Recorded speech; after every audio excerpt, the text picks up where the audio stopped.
바로 우리가 함께 만드는 트라이애슬론 발표 시작하도록 하겠습니다. 먼저 저희는 목차 먼저 설명드리겠습니다.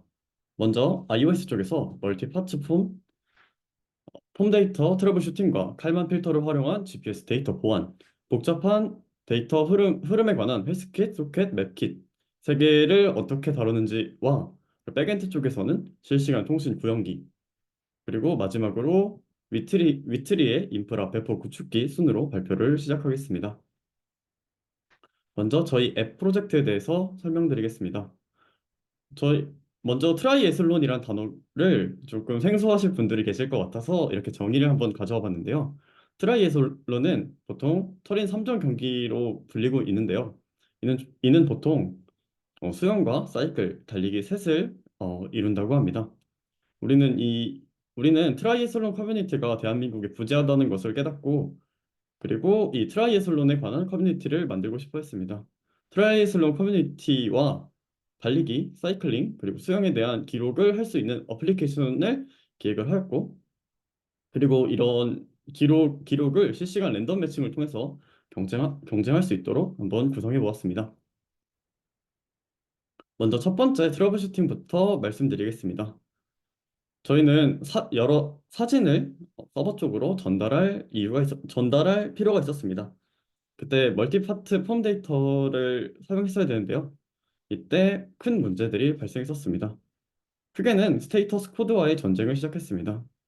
500번대 스테이터스 코드를 받았는데 헤더 에러로 이렇게 받게 되었고 400번대 API 응답도 받았습니다. 이는 전송은 잘 되었지만 클라이언트 쪽에서 저희가 iOS 쪽에서 문제가 있었던 것 같고 그리고 오늘 집중적으로 말씀해 드릴 부분은 413번 에러 보시는 것 같이 데이터가 너무 커서 서버 쪽으로 전달할 수 없는 문제에 대해서 설명드리겠습니다. 저희가 다, 저희가 첫 번째로 서버에서 다운 샘플링된 이미지를 요구했던 것과 그리고 실제로도 어플리케이션에서 사진을 보여줄 경우 데이터가 엄청나게 크게 사용되는 것을, 메모리가 엄청나게 크게 사용되는 것을 확인되었습니다. 이 두 가지 이유로 저희는 다운 샘플링을 하겠다고 마음을 먹게 되었습니다. 그래서 첫 번째로는 구글링으로 손쉽게 구현할 수 있었는데요. 웰known 소스를 통해서 쉽게 하고 나니까 이렇게 메모리가 튀는 메모리 스파이크 현상이 발생하게 되었습니다.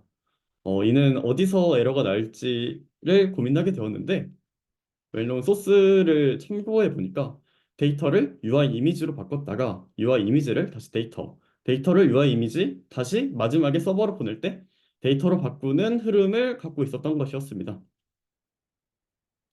이를 자세히 뜨다 보니까 이렇게 하게 되면은 어쩔 수 없이 데이터 변환이 계속 많아지게 되고 메모리 스파이크 현상이 일어날 것 같다고 예측을 하게 되어 URL 그리고 데이터, UI 이미지 순으로 흐름을 짧게 간소화시켜 봤습니다.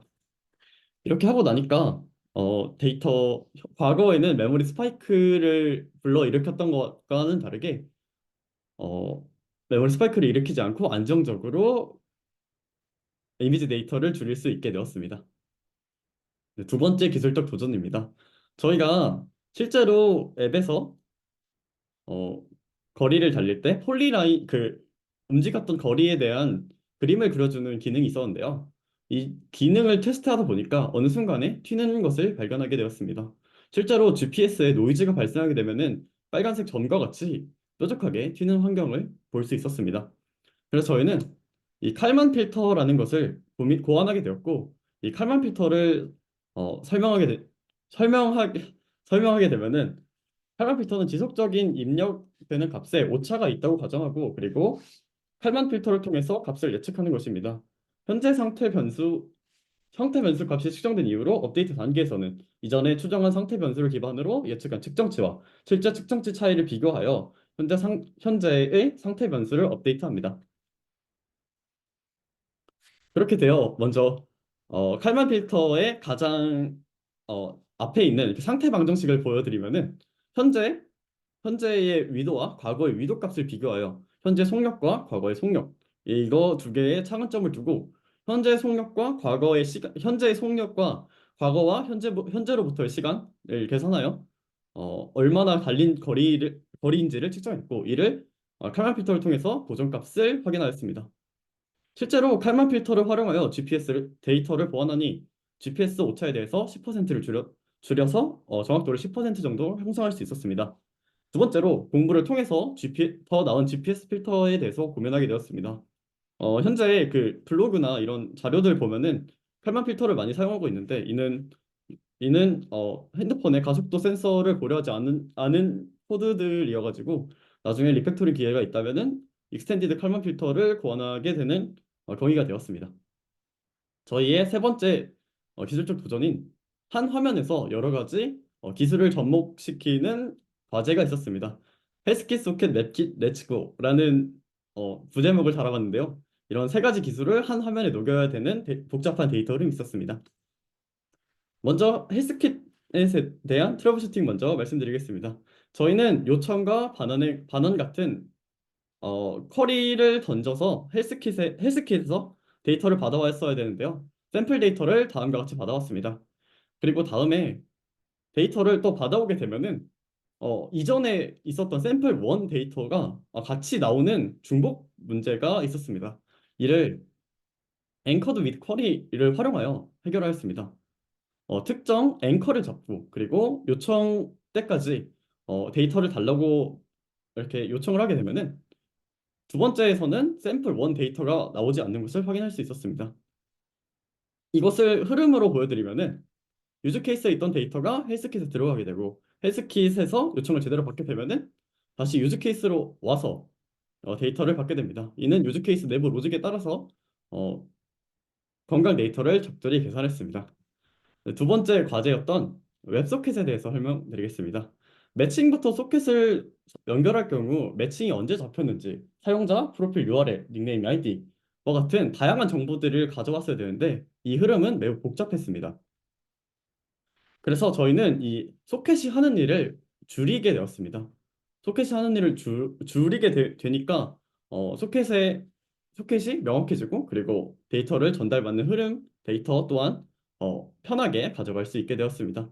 결국 소켓이 사용자들의 헬스 데이터 송수신만 관장해가지고 데이터 구조를 쉽고 빠르게 구현할 수 있었던 것 같습니다. 이것을 데이터 흐름을 통해서 설명드리자면은 유저 케이스에서 헬스킷 쪽에 허리를 날리게 되면은 이런 식으로 헬스킷에서 데이터가 받아오게 되고 데이터가 정제된 후에 소켓으로 넘어가게 됩니다. 소켓에서 다시 서버로 보내고 소켓 데이터가 유즈 케이스 쪽으로 오고 유즈 케이스는 다시 뷰 모델을 거쳐서 뷰로 데이터를 던져주게 됩니다. 이런 식의 데이터 흐름은 보시는 것 같이 복잡했던 데이터 순서들을 좀 풀 수 있게 되었고 쉽게 적용하고 좀 재사용 있는 코드를 만들게 되었었습니다. 이 다음부터는 백엔드에 관한 기술적 도전에 대해서 말씀드리겠습니다.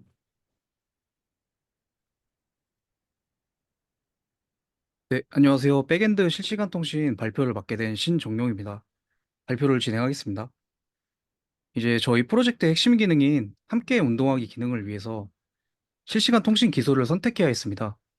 여기서 선택지는 소켓 IO와 폴링이었는데, 폴링은 높은 지연 시간과 데이터 전송 효율성 문제가 있어서 소켓 IO를 선택했지만, 이제 iOS에서 제한이 있어서 순수 웹소켓 프로토콜을 선택했습니다. 이제 웹소켓은 기본적인 실시간 통신 기능만을 제공합니다.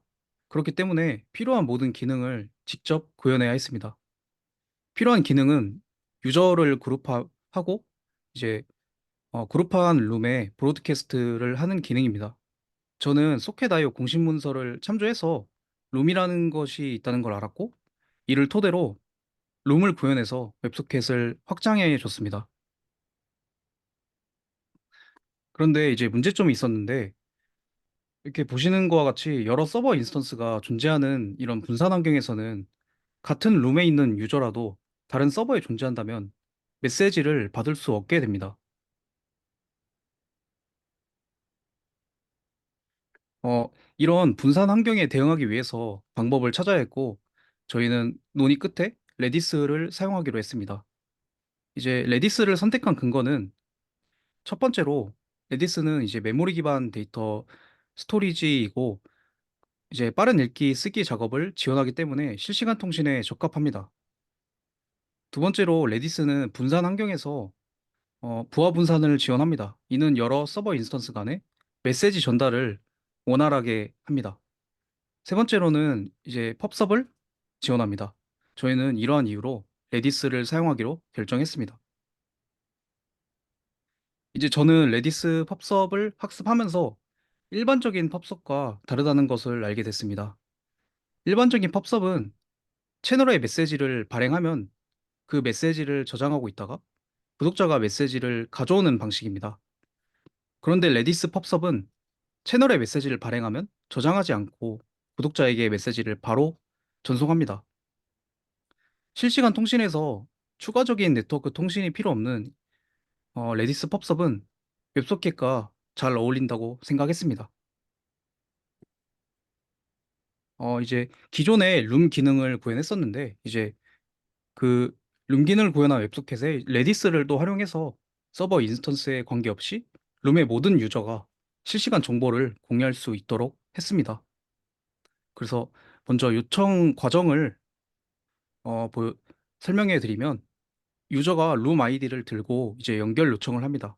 그러면 웹소켓 서버는 먼저 로컬 룸에 입장시키고 서버에 있는 레디스 클라이언트가 레디스에 존재하는 룸을 업데이트하고 룸 아이디 채널을 구독합니다. 여기까지가 이제 유저가 룸에 입장했을 때 과정입니다. 다음은 이제 룸에 브로드캐스트, 유저가 룸에 브로드캐스트 하는 과정을 설명드리겠습니다. 이제 유저는 룸 아이디와 브로드캐스트 할 메시지를 서버로 보내게 됩니다. 서버의 레디스 클라이언트는 룸 아이디 채널에 메시지를 발행하고 이제 레디스의 펍섭은 해당 메시지를 구독자에게 전송합니다. 그러면 서버에 있는 이제 구독자는 메시지를 받게 되고 로컬 룸에 룸 아이디에 있는 유저에게 전부 샌드를 한다면 이제 브로드캐스트가 완료됩니다. 이제 여기까지가 저희 앱의 실시간 통신 구축기였습니다. 다음은 서버 인프라에 대해서 원호님이 발표할 예정입니다. 네, 위트리 인프라와 배포 바로 시작하겠습니다. 네이버 클라우드에는 이제 클래식 환경과 VPC 환경 두 개가 존재했는데요. 이게 보기만 해도 가격 차이가 좀 많이 났었습니다. 그래서 저희 위트리는 어떤 걸 선택해야 될지 고민이 많았습니다. 프로젝트를 오래 지속하고 싶다면은 클래식 환경을 선택하는 게 맞지만 그룹 프로젝트이고 그리고 이제 혼자서 할 수 있는 것과 혼자서 할 수 없는 것을 구분지어서 팀원들과 토론을 통해서 VPC 환경을 선택하게 되었습니다. 이제 선택을 했고 뚝딱뚝딱 디벨롭 환경을 만들었습니다. 그런 훌륭한 사람이 되면 정말 좋겠지만 이제 실상은 이제 디벨롭과 프로덕션 환경을 이제 구축하는데 서버만 이제 32대 생성과 삭제를 반복했고 이제 다시 실수하지 않도록 문서화도 열심히 했습니다. 릴리스를 앞두고 디벨롭과 동일한 환경인 프로덕션 환경을 구축하려고 했지만 이제 문서에 적힌 내용을 그대로 따라해도 이제 똑같이 안 되는 이제 귀신 들린 현상이 좀 발생했습니다. 어디서 실수한지 이제 발견을 못하면은 다시 처음부터 시작을 했어야 했습니다.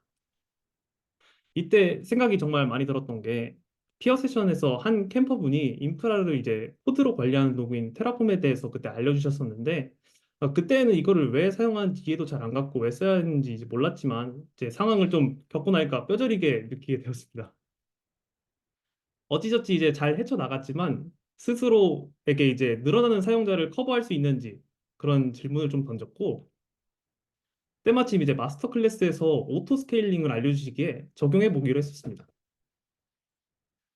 오토 스케일링으로 서버가 생성될 때 서버를 런하는 건 쉬웠습니다. 그냥 이제 이니 스크립트를 이용해서 그 네이버 컨테이너 레지스트리에서 이미지를 풀 받고 그냥 런하면 됩니다. 근데 이제 문제가 오토 스케일링으로 생겨난 서버는 배포 대상에서 제외가 되는 문제가 있었습니다.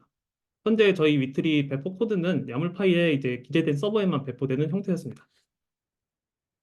이제 또 다른 문제가 있었습니다. 네이버 VPC는 최소 사양이 좀 높았었는데 하지만 현재 위트리 서버 인스턴스 하나에는 한 개의 이제 컨테이너만 올라가 있었습니다. 이런 두 가지 문제를 해결하고자 저와 상황이 비슷한 자료를 찾기 시작했고, 이제 역시나 아마존 관련 자료밖에 없었지만, 이제 거기서 코드 디플로이라는 거를 이제 이용해서 대다수가 같은 문제를 해결해 놨고, 저는 이제 네이버 클라우드에도 비슷한 소스 디플로이를 이용하려고 했습니다. 하지만 이제 이 두 플랫폼 간의 차이점이 존재했었는데, 바로 소스 커밋이라는 것을 이용해야 한다는 점이고, 그리고 자료도 없고 사용법도 너무 어렵기에 다른 대안을 찾아보았습니다. 그중 컨테이너를 관리하는 도구를 물색했습니다.